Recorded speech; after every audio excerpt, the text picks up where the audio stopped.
Der Vorfall Cassie Jones, fünfte und letzte Tat, Sonntag, 22. März 1970. Sie ist kein Mordopfer, sondern eine Überlebende. Aber was die Frau durchmachen musste, das kann man kaum in Worte fassen.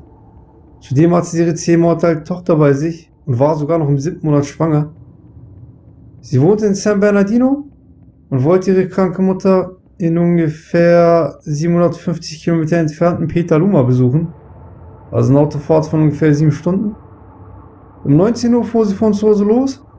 Den Horrortrip, den sie leben sollte, gibt uns Robert Graysmith in seinem Buch Zodiac so wieder.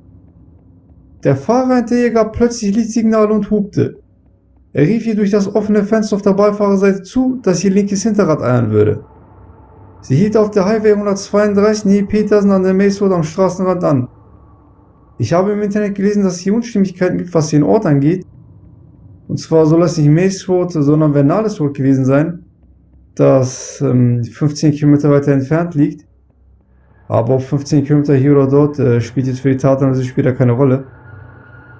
Er hielt hinter ihr an, stieg mit einem Rattenverschluss in der Hand aus, kam auf sie zu und zeigte dabei auf Hinterrad und sagte: Ihr linkes Hinterrad eiert. Ich ziehe die Mutter an, wenn Sie möchten. Ich bringe das gern für Sie in Ordnung. Kerstin hörte, wie er an dem Rad arbeitete, konnte ihn jedoch nicht sehen.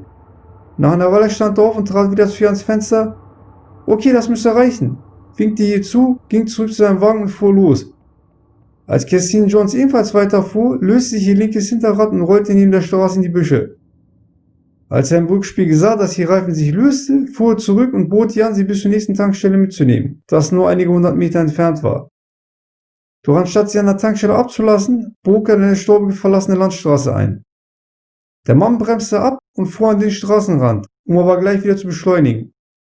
Dieses Manöver wiederholte er mehrere Male. Erst nach einer Weile brach Kerstin das Schweigen im Auto und fragte ihn sarkastisch: Fahren Sie oft durch die Gegend, um den Leuten auf diese Art zu helfen? Wenn ich mit Ihnen fertig bin, dann brauchen Sie keine Hilfe mehr, entgegnete der Mann. Wissen Sie, Sie werden sterben. Ich werde dich töten und das Baby hinauswerfen. Kerstin wusste, dass er es ernst meinte. Insgesamt waren sie 2 bis 3 Stunden auf den einsamen Landstraßen unterwegs, ohne viel zu sprechen.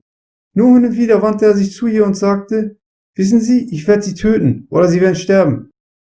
Plötzlich blieb er stehen. Der Mann war versehentlich auf einer Autobahnausfahrt aufgefahren. Kerstin nutzte die Gunst der Stunde und sprang mit ihrem Baby aus dem Wagen. Sie lief über die Straße zu einem Bewässerungsgraben und legte sich flach auf den Boden.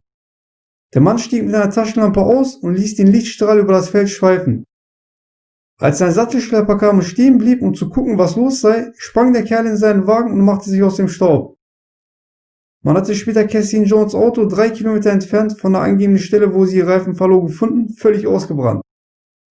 Um Kerstins Kombi in die Bird Road beim Highway 132 zu bringen, musste der Fremde sogar das Rad wieder montiert haben.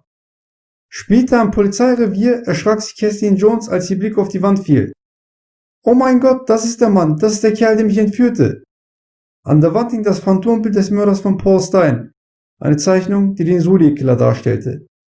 Kerstin Jones hatte den Mörder länger als irgendein anderes seiner Opfer aus nächster Nähe und ohne Verkleidung gesehen.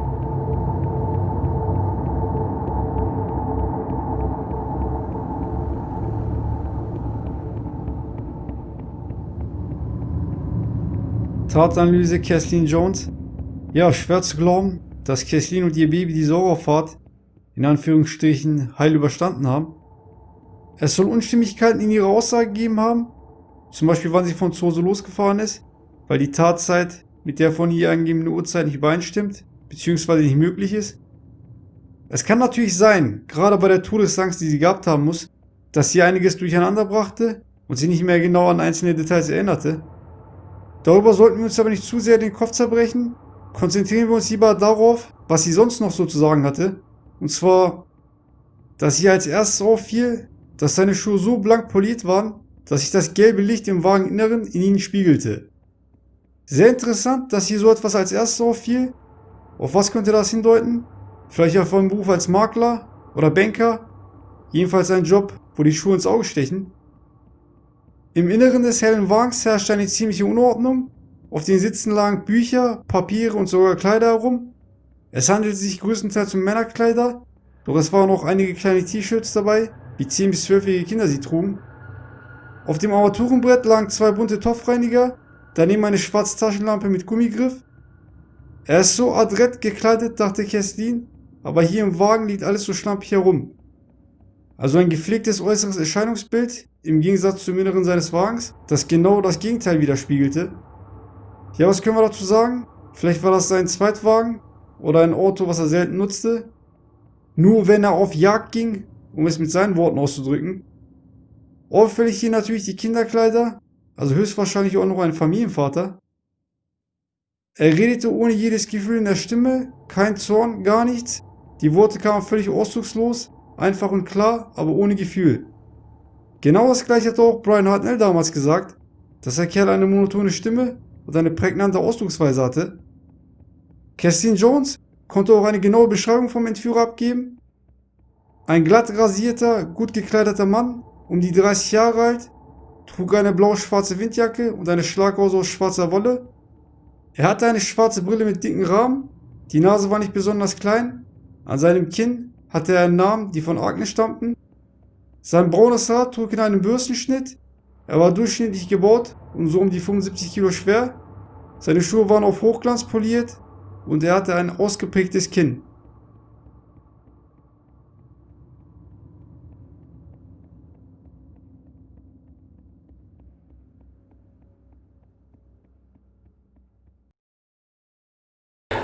Der Zodiac-Killer sollte sich erst 4 Monate später zu der Tat bekennen. Gut natürlich, weil das Opfer entkam. Sie hatte den Killer aus nächster Nähe gesehen und konnte ihn wahrscheinlich bei einer Gegenüberstellung identifizieren. Ist sie aber wirklich entkommen? Oder hat er sie laufen lassen? Wieso fährt er 2-3 Stunden mit ihr durch die Landstraßen, ohne etwas anzutun? Möglichkeiten, sie zu töten, hätte er ja gehabt. Sie war in seinem Auto, es war dunkel, einen Platz hatte er wahrscheinlich auch schon vorher ausgemacht. Was hielt ihn also davon ab? Die einzig mögliche Erklärung, die ich dafür habe, klingt zwar paradox, aber es war wegen des Babys.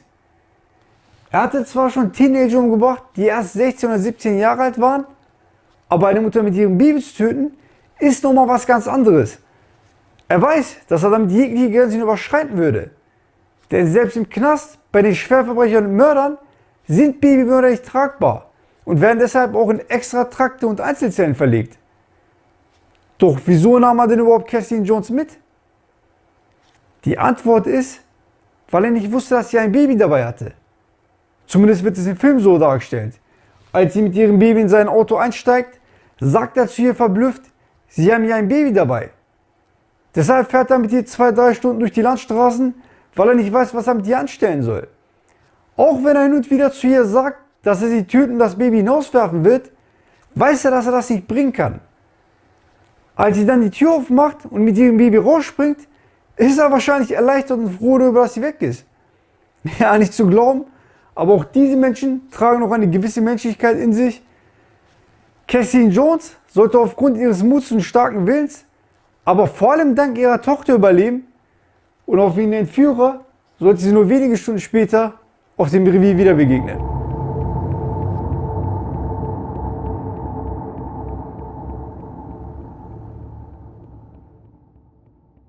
Täterprofi Kerstin Jones kannte sich in der Gegend aus. Einer, der abends 2-3 Stunden durch die Landstraßen fährt, musste die Straßen gut kennen. Nach diesen 5 Tatorten, denke ich, können wir schon sagen, dass der Killer nicht nur in San Francisco arbeitet, sondern auch dort lebt. Familienvater, die Kinderkleider in seinem Auto lassen darauf schließen, dass der Kerl eine Familie hatte. Das ist schon traurig, dass ein Mensch, der selber Vater ist, anderen Menschen ein Leid zufügt, der nicht nur das Leben der Opfer, sondern auch das der Hinterbliebenen zerstört. Ordentliches äußeres Erscheinungsbild, war er so ein gepflegter Mensch, zumindest ein Job, wo auf das äußere Erscheinungsbild Wert gelegt wurde. Vor allem die Schuhe, die auf Hochglanz poliert waren, erregt hier meine Aufmerksamkeit. Hatte eine Taschenlampe dabei. Eines dieser Details, die nicht sofort ins Auge fallen, aber eine wichtige Rolle bei der Aufklärung seines Berufes spielen kann. Konnte Reifen montieren. Ich weiß jetzt nicht, ob sich damals viele Autofahrer damit auskannten. Heutzutage denke ich, können das die wenigsten. Falls es jedoch damals in Amerika nicht üblich war, sich damit auszukennen, dann verstand unser Killer also auch was von Reifenmontage. Auch ein Detail, was auf den ersten Blick nicht relevant erscheint, aber trotzdem wichtig sein kann bei der Entschlüsselung des Killers. Wir haben jetzt fast alles, was wir brauchen, zusammengetragen, um einen endgültigen Täterprofil zu bestimmen. Diese Entführung sollte die letzte Aktion des Zodiac-Killers gewesen sein. Er hatte gemerkt, dass er auf dünnem Eis unterwegs ist und es nur noch eine Frage der Zeit war, gefasst zu werden. Damals ist er entkommen, aber vielleicht wird es jetzt, nach 50 Jahren, endlich soweit sein, dass dieses Versteckspiel ein Ende hat.